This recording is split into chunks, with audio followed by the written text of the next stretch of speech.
Welcome to Eye on the Tigers News. We appreciate you being with us. I'm Jacob Frazier. And I'm Shannon Corey. Here's the news we're watching for you. We opened today's news with the harrowing ordeal of two window washers who spent hours dangling from a broken scaffold on the 68th floor of the newly opened World Trade Center. Rescuers used diamond blade saws to cut through several inches of glass in order to reach the men. Locally, tragedy struck a Syracuse family early this morning after fire broke out in their two-story home. 2 people have died and another 2 are in critical condition. 4 other family members were able to escape the fire, which had fully engulfed the home by the time the firefighters reached the scene. The fire, which broke out around 3:30 in the morning, is still under investigation. The European Space Agency on Thursday published the first image taken from the surface of a comet and said that its lander is still stable despite a failure to latch on properly to the rocky terrain. The lander scored its historic first Wednesday, touching down on Comet 67P after a decade-long 6.4 billion kilometer or 4 billion mile journey through space aboard its mothership Rosetta. Hugging the health workers who cared for him, a doctor who has recovered from Ebola said Tuesday he was a living example of effective treatment and urged support for those combating the virus's outbreak in West Africa. Recovery from Ebola speaks to the effectiveness of the protocols that are in place for health staff returning from West Africa. I am a living example of how those protocols work and of how early detection is critical to both surviving Ebola and ensuring that it is not transmitted to others. Spencer was diagnosed October 23rd, days after returning from treating Ebola patients in Guinea with Doctors Without Borders.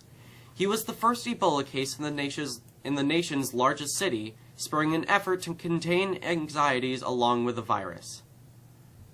Lara Logan of CBS News is being quarantined in a South African hotel for 3 weeks as a precaution after visiting an American-run hospital treating Ebola patients in Liberia for a 60 Minutes report that aired Sunday. CBS said Monday that Logan's 21-day self-quarantine will end this Friday. Neither Logan nor the 4 other CBS employees in South Africa have shown any sign that they are infected with the virus. She said the South African government had given the crew permission to work in the hotel. The Montgomery County School Board in Maryland voted Tuesday to eliminate all religious holiday references from upcoming school calendars in an effort to be religious neutral. Students, teachers, and staff members will have holidays like Christmas and Easter off, but the official school calendar won't label those days with their names, the Washington Post reports. The school district obliges by state law that requires schools to be closed on specific holidays and other days that have shown a high level of student and staff absenteeism, according to the Post. Eleanor Cunningham kissed her 7-month-old great-great-granddaughter before suiting up for her 100th birthday and her 3rd all-time parachute jump Saturday at Saratoga Skydiving. All of her jumps have come since she's turned 90. Her doctor signed off on the skydiving expedition, saying her health makes her more than capable of doing what she loves. It was 71 degrees 2 days ago. Those days are clearly over. Here's Abby with the lake effect details.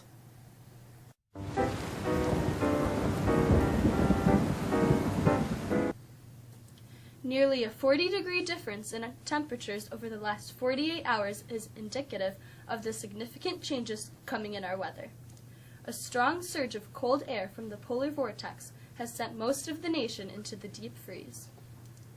Nashville, Tennessee saw temperatures this morning in the upper 20s, colder than we've been all fall. In fact, we set a record for the latest state before seeing a frost. All that is about to change beginning today. We're in a lake effect snow advisory until at least 7 a.m. Friday morning. Lake effect snow has developed with narrow bands hitting parts of Jefferson and Lewis counties. Bands of snow showers will persist with several inches just north before we can expect the band to meander south and drop 2 to 3 inches of snow over us tonight. Moving forward, we're expecting the colder temperatures to stay put for quite some time. certainly through the weekend where lake effect snow showers are possible each day. However, the best chance for measurable snow will be Thursday night into Friday. Let's bring in Andrea Ross with a look at sport.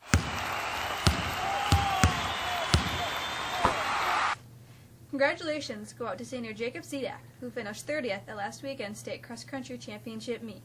Zedak actually led the most for the first half of the race, sprinting out to an early lead that resulted in a sub-5-minute first mile. Unfortunately, he couldn't hold on after he slipped on the muddy trail and fell with just a little more than a mile left.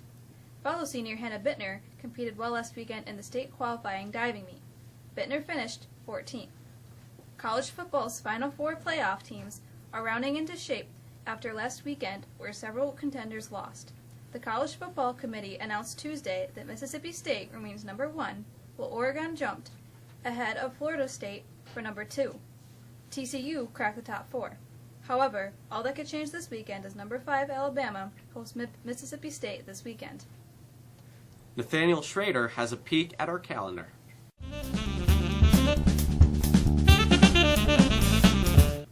A look at the calendar shows that NYSSMA's Area's All-State is scheduled this weekend. 10 REAP report cards are expected to be handed out this Friday morning. And looking to next week, the Friends of Rachel group is sponsoring a movie night on Friday, November 21st. The Life of Timothy Green will play on the high school auditorium at 7 p.m. Admission is only $1. And finally, we welcome Emma, who has a look at this day in history.